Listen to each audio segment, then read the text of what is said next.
మీ business ఏదైనా మీ ఊర్లో promotion చేయాలంటే అది సుమన్ టీవీతోనే సాధ్యం. ఇప్పుడే సంప్రదించండి. నా కొడుకు కూలీనాలు చేసి నేను బతికించిన సార్. నా కొడుకు కన్ను, నా కొడుకు గుండె సంతోషంగా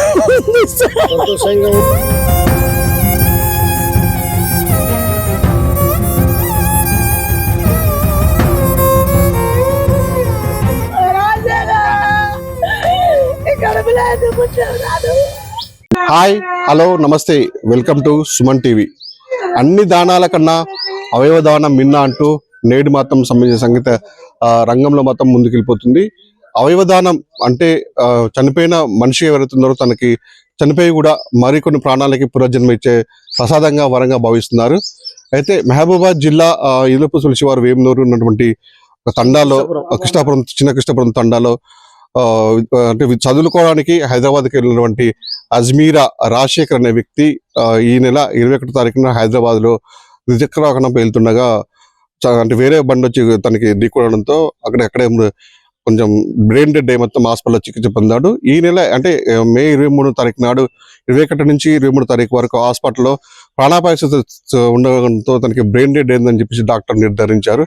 ఈ క్రమంలో తను ఎలాగైనా మరణిస్తాడో అని ముందే నిర్ధారించుకున్నటువంటి కుటుంబ సభ్యులు కూడా చాలా రోధిస్తున్నారు. ఎందుకంటే తన కొడుకు ఎలా బ్రతికుంటాడు కదా అని చెప్పేసి ఈరోజు తెలంగాణ నేత్ర మరియు అవధవయాన సంబంధించినటువంటి ఒక బృందం తండకు చేరుకొని వాళ్ళ తల్లిదండ్రులతో మొత్తం మాట్లాడి కూర్చోబెట్టి కొడుకు ఎలాగో ఉండడు కదా, మరి ఈ కొడుకు లేని నేపథ్యంలో కూడా తనకు ఉన్నటువంటి అవయవాలు ఏవైతే ఉన్నాయో, నేత్రాలు, కాలేయం, ఇతరాత్ర ఏవైతే ఉన్నాయో సంబంధించినటువంటి ఆ భాగాలు కూడా వేరే వారికి అంటే ఆ ఆపద ఉన్న వారికి అందిస్తే మీ కొడుకు బతికున్న ప్రతిరూపంగా వాటిని చూసుకోవచ్చు అని చెప్పేసి వాళ్ళకి అవేర్నెస్ కల్పించి వాళ్ళకి ఒప్పించారు.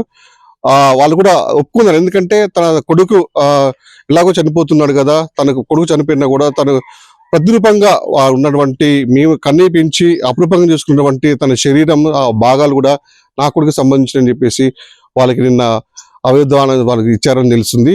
మరి ఆ ఇచ్చారు, ఆ కొడుకు తన కళ్ళ ముందు లేడు కదా, ఆ ఇచ్చారు, ఆ భాగాలు ఇచ్చేటప్పుడు వాళ్ళ ఆవేదన ఏంటి, వాళ్ళు భావోద్వేగం ఏంటి అనేది తల్లిదండ్రులు కూడా తన ఫోటో పెట్టుకుని, రాజశేఖర్ ఫోటో పెట్టుకుని రోధిస్తున్న విజువల్స్ మనం చూసుకోవచ్చు. ప్రస్తుతానికి మనం తల్లిదండ్రులు మనతో పాటు ఉన్నారు. అసలు ఏంటి విషయం అనేది వాళ్ళ మాటలు అడిగి తెలుసుకునే ప్రయత్నిద్దాం. అమ్మా చెప్పమ్మా, అసలు కొడుకు ఎలా, ఎంతమంది అమ్మా నీ పిల్లలు? ఇద్దరు కొడుకులు సార్, ఇద్దరు కొడుకులు సార్. నా పెద్ద కొడుకు సార్ కూలి చేసి బతికించింది సార్. నా కొడుకు నాకు తిండి లేదు సార్, నా కడుపుకు తిండి లేకుండా నా కొడుకు సాధిన సార్. నన్ను నా కొడుకు కూలీనాలు చేసి నేను బతికించిన సార్. నా కొడుకు సార్ నేను ఊరికి వచ్చిన సార్. నా కొడుకు అక్కడ ఊర్లో ఉన్నారు, అక్కడ హైదరాబాద్ లో ఉన్నారు, హైదరాబాద్ చదువుకుంటున్నారు సార్. నా కొడుకు చదువుకుంటున్నా, నేను ఊరికి వచ్చిన సార్. తిన్నరా బిడ్డ అన్నట్టు తిన్నామ్మా. చిన్న తమ్ముడు అన్నం కూర వండినమ్మా తిన్నారని అంటే బయట వెళ్ళకుండా ఇందులో పట్టుకున్నానా, నేను రేపు వచ్చేస్తానంటే అమ్మ మంచిగా రామ్మా, నువ్వు ఏం తొందర పడకు రావద్దమ్మా అని అన్నాడు. అది సరే బేట మీరు తిని బతుకు ఉండిరు బేట, నేను వచ్చేస్తా రేపు పొద్దున అని చెప్పిన సార్. నేను అప్పుడే పొద్దున అని అంటే కొద్దిసేపు ఇక్కడ తిని ఇట్లా పండుకున్నా సార్. ఫోన్ వచ్చింది సార్, ఫోన్ వచ్చే రాజశేఖరు మీరు ఏమవుతారు అని అంటే, రాజశేఖర్ నా కొడుకు సార్. నేను కొడుకు అని అంటే అమ్మ ఇక్కడ యాక్సిడెంట్ అయ్యారని అన్నారు.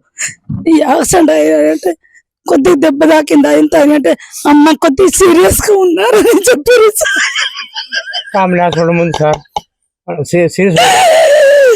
సీరియస్ గా ఉండాలని చెప్పారు సార్.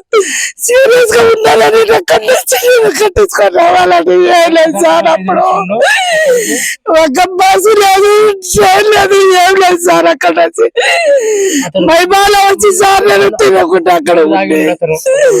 అక్కడ నుంచి అది మా ట్రైన్ వచ్చి సార్ అక్కడ పోయేదాకా అయింది సార్. నా కొడుకు చూపెట్టలేదు, నాకు చూపెట్టలేదు సార్. నాకు చూపెట్టలేదు సార్. నేను అక్కడ నుంచి నా కొడుకు చూస్తాను, నా కొడుకు చూస్తాను. నేను అక్కడ నుంచి తర్వాత అమ్మ నీ కొడుకు సేవ ఉంది అమ్మా, ఏం మేడోకు బాగానే ఉన్నాడు అని చెప్పిండు. బతికే ఉన్నాడు సార్. అమ్మ నువ్వు ఏమేడో కానీ అంటే కొద్దిసేపు నా కొడుకు ఒక్కసారి చూస్తా సార్ నేను. అయితే ఏం కాదమ్మా నీ కొడుకు ఏం కాదని అన్నారు సార్.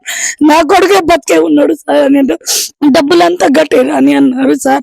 అని అంటే అప్పటి నుంచి అప్పుడప్పుడు ఏదో బతకాడినా సార్. డబ్బులు మా దగ్గర డబ్బులు లేవు సార్, కూలి చేసి బతుకుతున్నాం సార్. అప్పుడు అయితే ఎవరి దగ్గర అడిగి రేంజ్ చేసినాం సార్.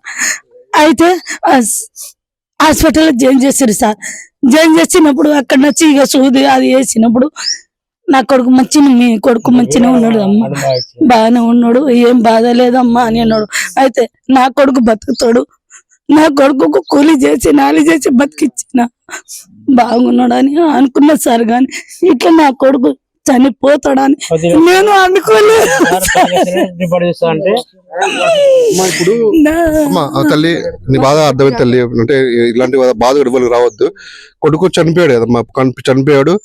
సరే కొడుకు చనిపోయినా కూడా తన అవయవాలు అయితే ఉన్నాయో, కళ్ళు కానీ కాళ్ళే కానీ ఇతర ఏమైనా తనకి సంబంధించిన అవుతున్నాయో, తన కొడుకు చనిపోయినా కూడా తన అవయవాలు కూడా వేటోళ్ళకి ఇచ్చి వాళ్ళకి పునర్జన్మ ప్రసాదించడం మీ కొడుకు ఎట్లా అనిపిస్తుంది మమ్మీ నీకు? మరి ఏం లేదు సార్, సంతోషం, మంచి సంతోషం ఉంది సార్. నా కొడుకు కళ్ళు, నా కొడుకు గుండె సంతోషంగా ఉంది సార్. సంతోషం ఉంది సార్. నా కొడుకు నాకు కనిపిస్తలేడు. నీ కొడుకు కనిపించకపోయినా కూడా అవన్నీ దానం చేసిన కాబట్టి నీ కొడుకు బతికే ఉన్నాడని చెప్పేసి నీకు అనుకోవచ్చు కదమ్మా. మరి బతికే ఉన్నాడని అనుకున్నా సార్. కాదు నా కొడుకు పడతలేదు సార్. బతికే ఉన్నాడు నీ కొడుకు. ఎందుకు చనిపోలేదు? నీ కొడుకు బతికే ఉన్నాడు, ఎందుకంటే అవన్నీ దానాలు చేసింది కదా, అవన్నీ బతికే ఉన్నాయి. నువ్వు ఇచ్చిన అవన్నీ బతికే ఉన్నాయి, అవన్నీ అన్ని బతికే ఉంది కదా సార్. నాకు పడతలేదు సార్. అమ్మా ఎందుకు ఏడొచ్చిన అమ్మా, నేను రాజకీయ ఉన్నమ్మా, ఏడొక అమ్మా అని చెప్తలేదు సార్. నా కొడుకు కదా ఫోటో పట్టుకుంటే ఏ విధంగా రోధిస్తుందో, అమ్మ నేను బతికే ఉన్నానమ్మా, నేను చనిపోలేదు, నా రూపంలో కూడా 6గురికి పునర్జన్మ ప్రసాదించానమ్మా చెప్పి అతను ఆ ఫోటోతో వ్యక్తపరుస్తున్న సందర్భంగా అందరినీ కన్నీరు పెట్టి విషాదం నెలకొంది. మనతో మాట్లాడికి తన తండ్రి అడిగి తెలుసుకుందాం. ఇప్పుడు కొడుకు చనిపోయాడు, అసలు బాధ ఎవరికైనా ఉంటది, మనం మళ్ళీ తీసుకురాలేము మీ అబ్బాయిని కూడా. తను చనిపోయినా కూడా 6గురికి పునర్జన్మ ప్రసాదించాడు. ఇలాంటి ఎవరికి రాకుండా కూడా మీ కొడుకు చనిపోయి కూడా అందరిని బతికించాడు. ఏ విధంగా అనిపిస్తుంది నీకు అసలు? నేను సార్ నా కొడుకు చనిపోయినా సరే నేను మంచిగా వాళ్ళకి 6గురికి సాయం చేసిన కొడుకుతో, కొద్దిగా వాళ్ళ సాయం చేయండి కొడుకుతో.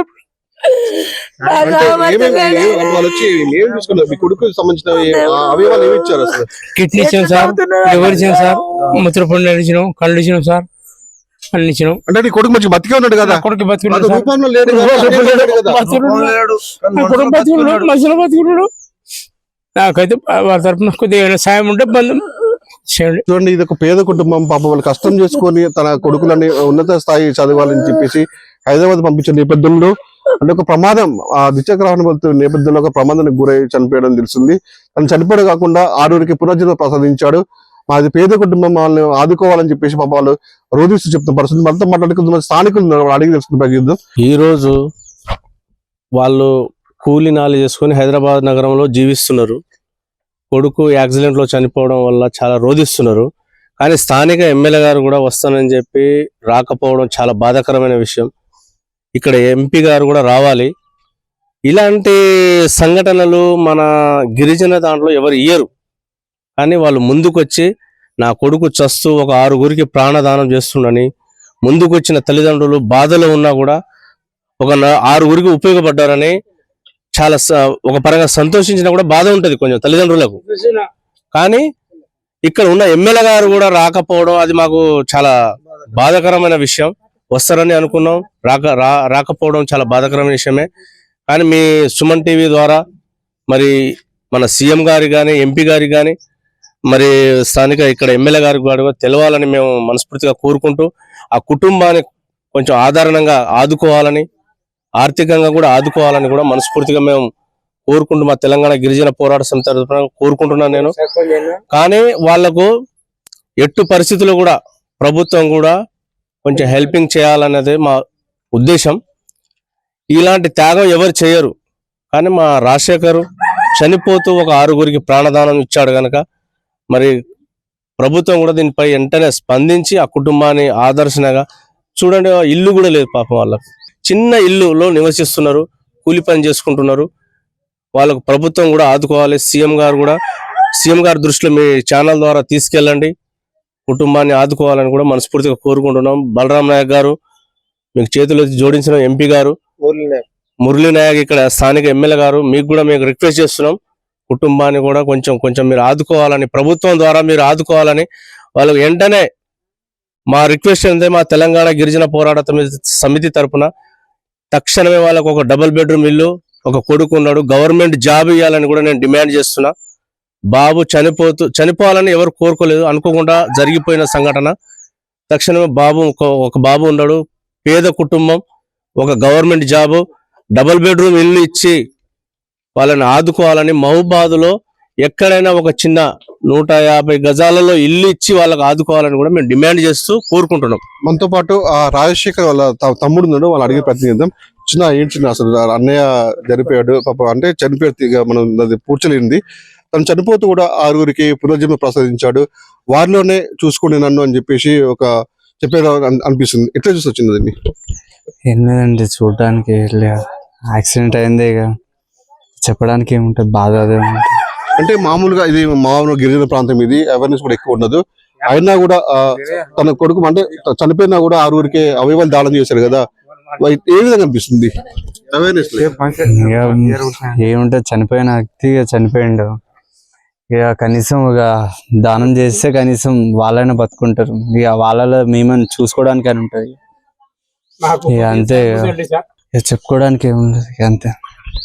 చూసారు కదా పాప, వాళ్ళకి మాటల్లో కూడా మాటలు రాని పరిస్థితి, ఎందుకంటే వాళ్ళు చాలా శోక సముద్రంలో ఉన్నారు. తండా మొత్తం విషాదం వాళ్ళకు, ఎందుకంటే ఇంటికి పెద్ద కొడుకు మమ్మల్ని ఆదుకుంటూ అన్ని విధాలు ఆదుకుంటాడు, అన్ని విధాలు చూసుకుంటాడని చెప్పేసి వ్యవసాయ కుటుంబం, చాలా బీద కుటుంబము అని అనుకున్న నేపథ్యంలో తను ఈ విధంగా జరగడం చాలా దురదృష్టకరం చెప్తున్నారు. ఎట్ సేమ్ టైం కూడా ఈ అవయదానం చేసి కూడా 6గురికి పునర్జన్మ ప్రసాదించడం మాకు గొప్పదని, మా కొడుకు మేము గర్విస్తామని చెప్పేసి కూడా తల్లిదండ్రులు కన్నీరు పర్యంతం వరకు చెప్తున్న పరిస్థితి ఉంది. ఇది ఎమ్మెల్యే గారు కానీ ఎంపీ గారు కానీ మమ్మల్ని అన్ని విధాలు ఆదుకొని ప్రభుత్వ సంక్షేమ పథకాలు కూడా మాకు రావాలి, డబుల్ బెడ్రూమ్ ఇవ్వాలి, మాకు అన్ని విధాలుగా ప్రభుత్వం ఆదుకోవాలని చెప్పేసి కూడా వీళ్ళు కన్నీటి పర్యంతం మనకు చెప్తున్న పరిస్థితి ఉంది. నా కొడుకు కూలీనాలు చేసి నేను బతికించిన సార్, నా కొడుకు కన్ను, నా కొడుకు గుండె సంతోషంగా